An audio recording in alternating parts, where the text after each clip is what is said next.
এক সপ্তাহের মধ্যে দ্রব্যমূল্য দেশের মানুষের ক্রয়সীমার মধ্যে না এলে বাণিজ্য মন্ত্রণালয়ের অধীনে ১৩টি প্রতিষ্ঠানের প্রধানদের পদত্যাগের আলটিমেটাম দিয়েছে বৈষম্য বিরোধী ছাত্র আন্দোলন।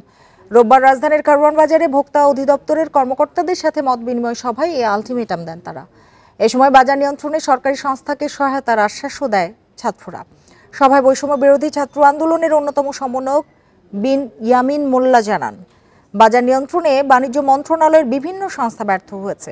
এতে সাধারণ মানুষের কষ্ট ও ক্ষোভ বেড়েছে, যা সবাইকে আন্দোলনে নামতে বাধ্য করেছে। এমন পরিস্থিতিতে 7 দিনের মধ্যে পণ্যের দাম সহনীয় পর্যায়ে আনার দাবি জানানো হয়। বাজারে আর কোনো চাঁদাবাজি করতে দেয়া হবে না বলেও জানান ছাত্র নেতারা। প্রিয় নম্বর সেট করে বিকাশে সেন্ড মানি করুন ফ্রি।